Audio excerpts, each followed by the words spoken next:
Halo guys, ketemu lagi dengan Nana di sini di channel Nanakom, dan video kali ini kita akan bahas 64 GB memang cukup untuk di iPhone. Nah, sebelum kita bahas, kita bumper dulu ya.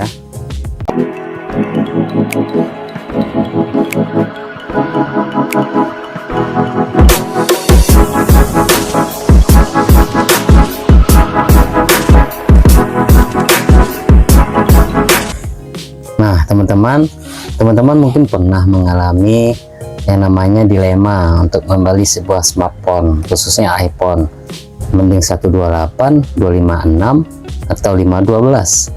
Nah, sementara dana yang Anda keluarkan hanya cukup untuk yang 64 GB. Nah, untuk itu teman-teman, penting untuk mempertimbangkan kebutuhan penyimpanan pribadi Anda saat memilih kapasitas memori untuk iPhone. Meskipun 64 GB dapat cukup bagi sebagian besar orang, kebutuhan penyimpanan bisa bervariasi tergantung teman-teman menyimpannya seperti apa, aktivitas penggunanya seperti apa, seperti jumlah foto, video, aplikasi, dan file lainnya yang ingin Anda simpan di perangkat. Nah, berikut ada beberapa pertimbangan umum sebelum teman-teman memilih iPhone.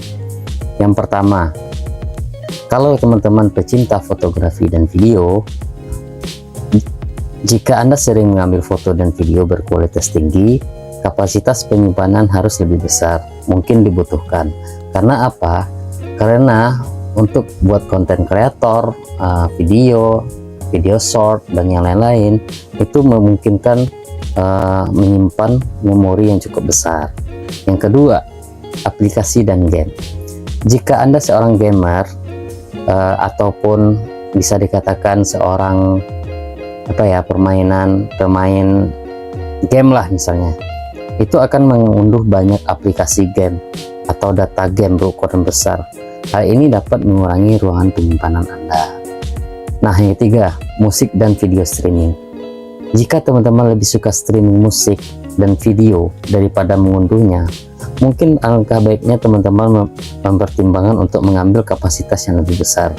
Karena apa? Karena membutuhkan ruang penyimpanan sebanyak-banyaknya untuk menyimpan banyak file di media secara lokal. Nah, yang keempat, dokumen dan file. Jika teman-teman menggunakan iPhone untuk penyimpanan banyak dokumen, file, atau data lainnya, mungkin perlu mempertimbangkan kapasitas penyimpanannya yang lebih besar, karena mungkin 64 GB tidak akan cukup. Nah, yang terakhir, yang kelima, kebiasaan pengguna. Nah, bagi teman-teman yang biasa menggunakan aplikasi besar, game, streaming, dan yang lainnya, penggunaan sehari-hari Anda itu termasuk pengunduhan dan penggunaan aplikasi baru dapat mempengaruhi kebutuhan penyimpanan. Contoh, misalnya di handphone Anda terinstall misalnya contoh Traveloka, Spotify. Nah, kalau pribadi saya sih menggunakannya secara bijak saja. Ketika tidak perlu ya kita uninstall saja aplikasinya. Nanti ketika butuh baru kita install lagi. Nah, jika anggaran memungkinkan untuk teman-teman membeli iPhone, memilih kapasitas penyimpan yang lebih besar dapat memberikan fleksibilitas lebih dan memastikan Anda memiliki cukup ruang untuk tumbuh seiring waktu. Namun, jika Anda secara efektif mengelola dan mentransfer file secara teratur, 64 GB mungkin cukup, terutama jika Anda tidak menyimpan banyak file di media secara lokal.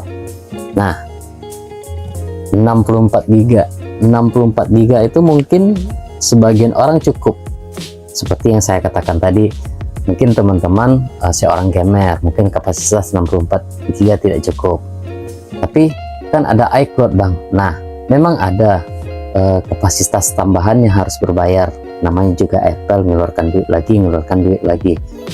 Nah, memang ada iCloud, tapi tidak semua orang menyukai penyimpanan yang berbayar. Maunya yang instan saja, yang ada di internal HP. Nah, mungkin itu pertimbangan kalau pribadi saya ya teman-teman ya. Dari yang saya utarakan tadi, yang saya bincangkan tadi, mungkin itu dulu yang dapat saya sampaikan. Mungkin teman-teman bisa lebih bijak untuk memilih kapasitas yang bagaimana yang harusnya teman-teman pilih untuk smartphone. Anggap saja ini smartphone teman-teman untuk bisa untuk pakai sampai 3 sampai 4 tahun ke depan. Nah, jika teman-teman tidak memungkinkan membeli yang 128, 512, 1 terabyte. Nah, mungkin alangkah baiknya ambil yang dasar saja, yang basic saja, yang 64 GB. Nah, satu lagi, yang kedua, jadikanlah itu HP second Anda atau HP kedua Anda, jangan jadikan HP utama. Oke teman-teman, sekian dulu video dari saya. Kita ketemu lagi di video selanjutnya.